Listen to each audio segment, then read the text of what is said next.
O francês é uma língua engraçada. Ele solta e retém os sons ao mesmo tempo, como se no fundo ele não estivesse tão certo de querer deixá-los partir. Eu me lembro que foi a primeira coisa que eu disse a mim mesma, e também que eu iria precisar de muito treino.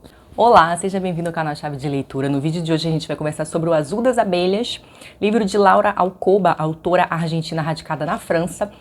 Esse é um lançamento da Paris de História, está saindo agorinha aqui no Brasil. E ele é o segundo volume da trilogia que começa com A Casa dos Coelhos, que eu já resenhei aqui no canal. Vou deixar o link aí para quem não viu a resenha ainda. Eu gostei muito desse, então saí correndo, comprei na pré-venda e ele chegou aqui tem pouco tempo. São livros fininhos e eu, assim, devorei praticamente num dia. A gente tem que falar um pouco da Laura, antes de falar do livro dela, porque a Laura faz uma espécie de autoficção, um pouco nos moldes, mas um pouco diferente, não exatamente igual, da Annie Ernaux, né? Até quando a gente fez o lançamento da Casa dos Coelhos, né? Tem um vídeo aqui no YouTube, eu vou deixar aqui no link para vocês verem também. Ela comenta que a Annie Ernaux é uma inspiração para ela. E o que a Laura faz é ficcionalizar, a obra dela está classificada como ficção, ela ficcionaliza a partir de memórias da sua vida, que são memórias muito específicas, porque a Laura é filha de dois militantes motoneiros argentinos. Os motoneiros eram militantes que se opunham à ditadura na Argentina, e ela vai falar um bocado no primeiro livro sobre essa experiência de ter sido uma criança, mostrei as costas do livro, na clandestinidade junto com os pais dela. Então ela tinha nome falso, ela tinha documentos falsos, ela vivia numa célula do movimento, que era a célula que produzia o jornal do movimento, que era o Evita Montoneira. Então ela passou a ter essa vida clandestina na Argentina. Esse livro muito sobre uma infância na clandestinidade, com o pai dela preso, o pai dela se torna preso político e ela fica vivendo com a mãe. A gente sabe, aqui já ela enuncia pra gente, de certo modo, que ela vai morar na França depois, né? Então que ela vai fazer essa migração, essa saída da Argentina.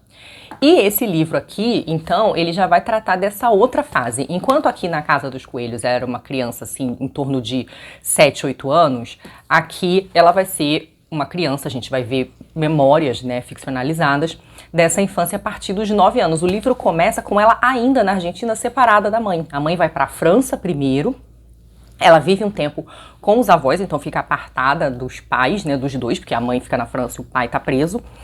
E ela começa a estudar francês com uma professora particular, já se preparando para esse processo que acaba sendo um processo meio lento, meio demorado. Ela só vai chegar na França já com 10 anos, ela fica mais ou menos uns 2 anos afastada da mãe dela, e ela sai então da Argentina em 79.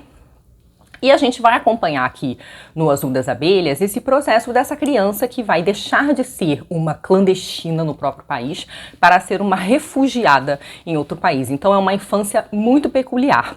Quando ela chega lá na França, imagina para uma criança, são muitas transformações, né? Ela vai se deparar com um francês um bocado diferente do francês que ela estudava ali com a sua professora particular. Ela vai descobrir uma série de questões culturais. E ela vai descobrir o que é ser esse estrangeiro, refugiado, imigrante na França, especialmente tendo vindo do sul global, tendo vindo de um país da América do Sul. Lá na França, ela não vai para Paris, ela vai para um outro lugar que eu anotei aqui o nome que eu sabia que eu esqueci, que é Blancmesnil, eu acho que se pronuncia, e é um lugar, assim, uma cidade a alguma distância de Paris. Ela até comenta que para chegar a Paris, ela e a mãe dela tinham que pegar vários ônibus, vários trens. E ali ela vai ter esse contato com outras pessoas também como ela, ou seja, outras crianças que também são refugiadas ou crianças que são apenas ali expatriadas nesse processo dela de ir para esse lugar que não é a Paris dos cartões postais, né? É uma cidade até um pouco feia, pobre e repleta de imigrantes de tudo quanto é parte do mundo. Eu separei um trechinho da página 22 para ler para vocês, em que a gente vai ter aqui uma mistura da fala da própria narradora e da fala de uma amiga da mãe dela com quem ela acaba morando. Quando ela chega em Blancmesnil, ela vai morar com a mãe e com essa amiga da mãe, que é uma argentina que está refugiada ali também. No Canzarpan há muitos negros e árabes, enquanto na parte em que nós moramos há uma maioria de portugueses, espanhóis e até mesmo alguns franceses. Na verdade, você podia dizer às suas amigas que você mora no Quartier Latin, bem ao lado da África do Norte e do Sahel. É que as distâncias não são as mesmas desse lado do oceano, não é verdade? Tudo se encontra aqui, cabe dentro de um lenço de bolso. Olha, mas pra gente é o Barrio Latino, o verdadeiro dos verdadeiros. Então, ela faz essa brincadeira aqui, né? Essa amiga da mãe faz essa brincadeira com o Quartier Latin, né? Que seria o bairro latino, mas que ali, para elas, o bairro latino mesmo acaba sendo esse outro cheio de imigrantes, onde elas, as imigrantes, as refugiadas, estão vivendo. Uma coisa que é muito legal nesses livros da Laura é que ela consegue criar uma voz infantil mesmo. Não parece a mulher falando retrospectivamente. Ela consegue fazer quase como se fosse uma escrita diarística da criança, né? Ela consegue fazer essa transposição, ela cria essa transposição para aquele momento do passado. Então ali é resgatado nesse movimento muito do olhar infantil mesmo, que é um olhar de fascínio, que é um olhar de assombro. Então a gente vai acompanhar essa pequena menina argentina vendo as estações do ano trocadas, tentando lidar com o francês, uma língua que cria um fascínio nela, né? Ela fala sobre as vogais anasaladas, ela fica falando que as vogais estão sempre embaixo do seu nariz. E letras que ela não usava no espanhol, como o C cedilha, né? E também a diferença em relação às vogais, que no espanhol são bem mais abertas, enquanto o francês tem uma série de vogais mudas, né? Então isso vai criando um certo fascínio nela. E esse livro, ele é em grande medida também, aí para quem gosta de língua francesa, ele é um livro sobre a relação dessa menina com o francês e uma certa paixão, um certo fascínio que ela vai desenvolver com essa língua. A gente tem que pensar que é uma menininha ali se desenvolvendo, a gente percebe esse processo de crescimento de um livro para o outro. Tem ainda mais um, então estou super curiosa, né, porque tem um último volume nessa trilogia.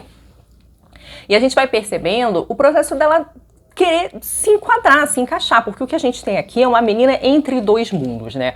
É uma menina que está dividida entre Argentina e França, entre o espanhol e o francês, especialmente, aí entra uma outra parte muito importante do livro, que é a correspondência que ela faz com o pai dela.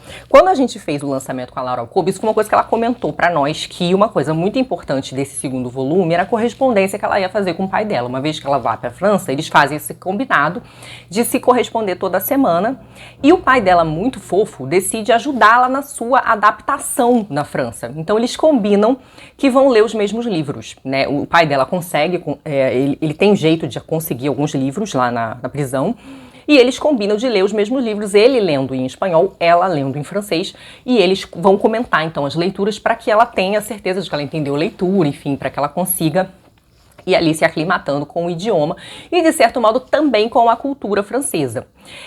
E é interessante porque ela não pode abandonar o espanhol, ela não pode escrever em francês para o pai dela, porque estando preso, toda a correspondência dele é verificada. E ela tem que estar em espanhol para eles se certificarem de que ele não está recebendo mensagens ali cifradas, coisas do tipo. Então, ela nunca abandona o espanhol, mas ela está nesse processo de tentar fazer do francês uma língua dela, né? Algo que ela consiga fazer com naturalidade, especialmente porque ela vai passar por esse processo de não ser entendida, das pessoas falarem do seu sotaque, de ficar ali sempre mais ou menos estigmatizada como uma pessoa que não fala o francês direito, que não pronuncia direito. As pessoas ficam falando aquele muito pausadamente, e ela vai ficando irritada com aquilo, porque ela quer cada vez mais falar o francês e entender o francês com fluidez. O título do livro, Azul das Abelhas, tem a ver com essa correspondência e com essas leituras que ela faz junto com o pai, porque eles vão ler alguns livros onde essa questão vai estar colocada, né? Eles vão ler um livro onde, se eu não me engano, o Metterlink, que é o autor, vai comentar que a cor favorita das abelhas é o azul. E isso vai, inclusive, nortear outras escolhas de livro mais adiante. E ela comenta que é um título que ela acha muito bonito, né? Esse termo. Depois ela vai escolher um outro livro mais adiante que tem a ver com essa ideia do azul. E a gente vai percebendo que existe um fascínio com a própria sonoridade do idioma. Ela gosta muito desse som, desse termo, né? O Azul das Abelhas. Depois ela vai escolher um outro livro do Raymond Queneau, que é As Flores Azuis. E ela vai percebendo que ela gosta do som, ela vai ficando fascinada com a diferença, né, e o modo como as coisas soam. E eu achei interessante, inclusive, ela resgatar aqui o nome do Raymond Queneau, porque enquanto eu estava lendo, né, o Raymond Queneau, ele é autor de um livro muito famoso que é o Zazie no Metrô.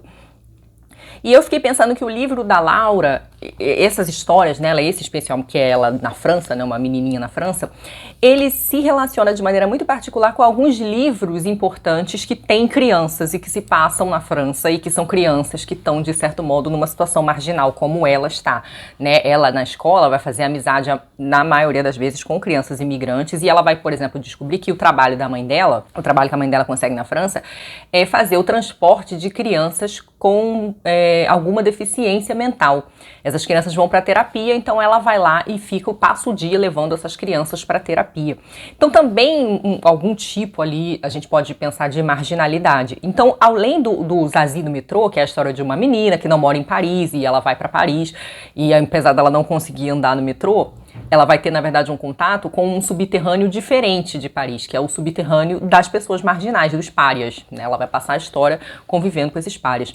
Mas eu me lembrei muito do A Vida pela Frente, do Émile Ajar, que é um livro lindíssimo, tá resenhado aqui no canal também, onde a gente vai ter exatamente a história de imigrantes, né? O Momo, que é um imigrante, se eu não me engano, ele é muçulmano, né? Ele é islâmico, mas tem essa confusão mesmo, uma dúvida em relação à sua origem, mas na história do Momo e da Madame Rosa, que é também uma imigrante ali fugida do regime nazista, a gente vai ver todo o contato que essas pessoas têm com pessoas de países africanos, de diferentes crenças, pessoas islâmicas, pessoas judias, e vivendo também, de certo modo, numa outra Paris. Eu acho que esses livros mostram para nós um outro lado, né, da França, esse lado mais pobre, mais misto, mais heterogêneo, e no convívio aí com essa série de outras pessoas que também estão ali, de algum modo, em exílio, expatriados ou em diáspora. Nesse processo de tentar resgatar um olhar infantil, né, a partir dessas memórias,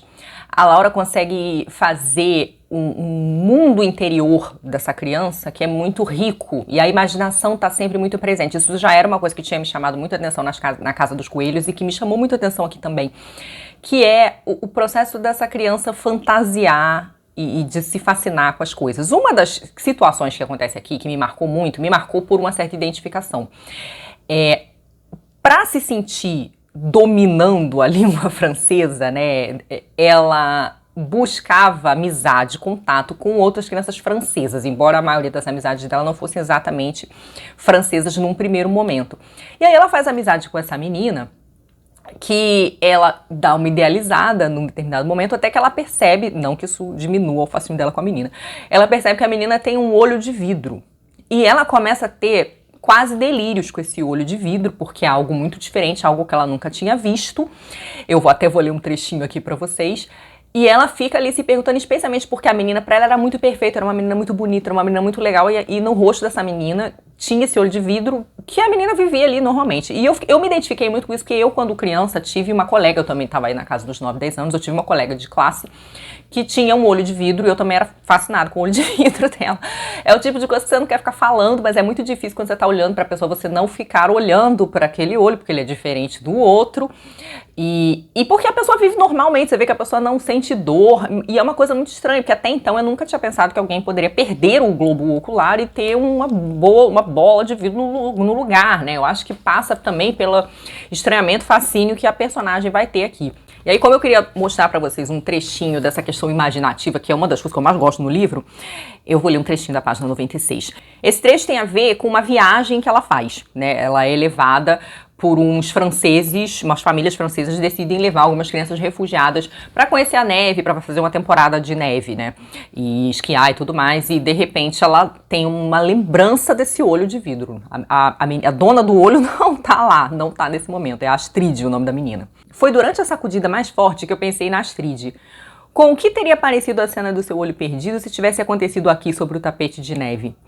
Se seu olho de antes tivesse deixado sua órbita em meio à paisagem leitosa da Savoia. Enquanto as minhas pernas partiam em direções opostas antes que eu esmagasse o nariz na neve fresca, imaginava o seu olho, essa bola branca e verde com belos raios azuis no interior. Tive mesmo a impressão de ver o seu olho perdido banhando numa poça vermelha ali diante de mim, porque com certeza tinha sangue junto com o olho da Astrid quando ele caiu do seu rosto. Mas todo esse vermelho sob meu nariz nada mais era do que o meu gorro voando.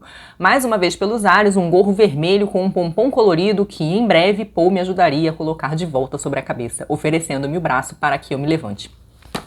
E eu acho interessante que nesse processo de fantasia, eu fiquei pensando, existe uma tentativa dela de se colocar no lugar, de se identificar com a Astrid, porque alguém disse pra ela, não a própria Astrid, que a Astrid teria perdido esse olho numa queda. E ela ficou muito impactada com isso. Ela falou, meu Deus, alguém pode cair e perder o olho, né?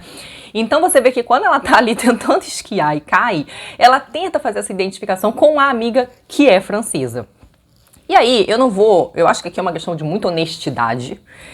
Eu não vou julgar uma possível idealização da França feita por essa criança, porque é uma criança, né? É uma criança que tá ali longe da sua família, longe do seu pai, que ela se entende como pária no próprio país e se entende, de certo modo, também como pária nesse outro país, e a gente nunca quer ser pária, né? Quem quer estar nesse lugar? Então, eu acho que tem essa questão de... O modo como a fantasia faz com que ela se aproxime daquilo que pra ela parece o ideal, que é uma criança francesa, né? Porque uma criança francesa, ninguém vai olhar esquisito, ninguém vai ficar com pena, ninguém vai ficar falando as sílabas pontualmente, achando que a criança é burra, que a criança não entende, que a criança tá perdida, enfim.